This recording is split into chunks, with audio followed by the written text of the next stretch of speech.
Assalamualaikum warahmatullahi wabarakatuh. Kami dari kelompok 6. Di sini kami akan mempresentasikan hasil kerja kelompok kami tentang jaringan otot dan jaringan saraf. Sebelumnya kami akan memperkenalkan diri terlebih dahulu.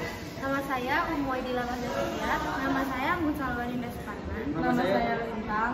Nama saya Muhammad Ali Musa. Nama saya Fadil Muhammad Yandi. Nama saya Ardi Ardiansa.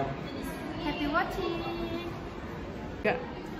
Pengertian jaringan otot. Otot adalah sebuah jaringan dalam tubuh manusia dan hewan yang berfungsi sebagai alat gerak aktif yang menggerakkan tulang. Otot diklasifikasikan menjadi 3 jenis, yaitu otot lurik, otot polos, dan otot jantung. Otot menyebabkan pergerakan suatu organisme maupun pergerakan dari organ dalam organisme tersebut.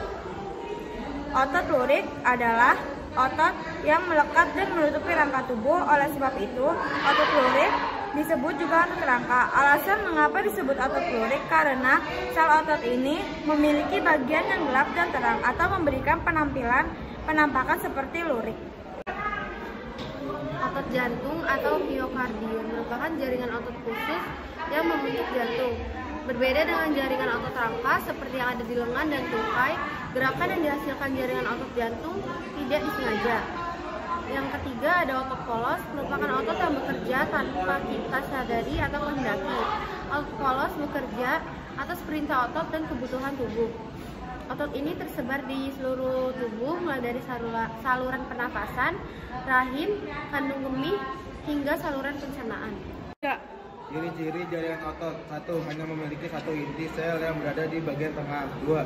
Bentuknya gelendong dengan kedua ujung. Runcing, bereaksi lambat, tidak mudah lelah.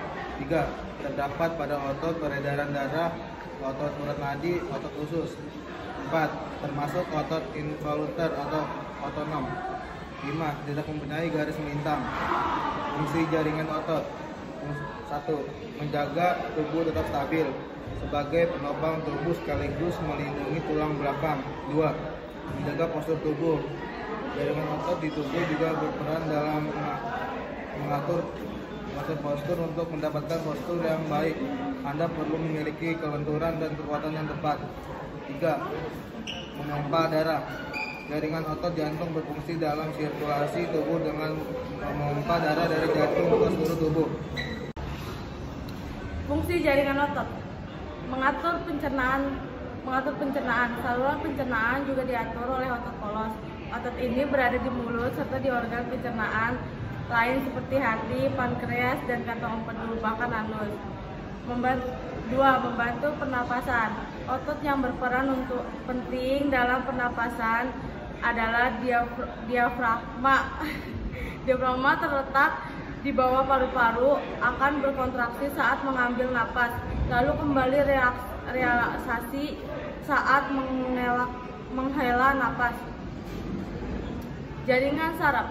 Pengertian jaringan saraf. Jaringan saraf adalah komponen jaringan utama dari sistem saraf. Sistem saraf mengatur dan mengontrol fungsi tubuh dan aktivitas, dan terdiri dari 2 bagian. Sistem saraf pusat atau SSP yang terdiri dari otot dan sumsum tulang belakang, dan percabangan saraf perifer dari sistem saraf tepi atau SSP. Ciri-ciri jaringan saraf. 1. Jaringan saraf terdiri atas sel-sel saraf neuron yang mempunyai ciri khusus, yaitu mempunyai jaluran plasma yang panjang. 2. Sel saraf juga disusun oleh sel neuroglia yang terdapat di sistem saraf pusat. 3. Sel saraf terletak menyebar di seluruh tubuh hewan. Macam-macam jaringan saraf. Jaringan saraf ada 3. Yang pertama, sel saraf sensorik. Ini gunanya sebagai penghantar rangsangan dari reseptor atau penerima rangsangan ke sumsum tulang belakang. Yang kedua ada sel saraf motorik. Ini gunanya untuk mengantarkan impuls motorik dari susunan saraf pusat ke efektor. Yang terakhir ada sel saraf penghubung. Gunanya sebagai penghubung sel saraf yang satu dengan sel saraf yang lain. Fungsi jaringan saraf: 1. Fungsi kognitif, meliputi pikiran, ingatan, pembelajaran, dan perasaan. 2. Fungsi motorik, seperti gerakan dan koordinasi. 3. Fungsi terkait sistem indera seperti melihat, menyentuh, mendengar, mencicipi, dan merasakan.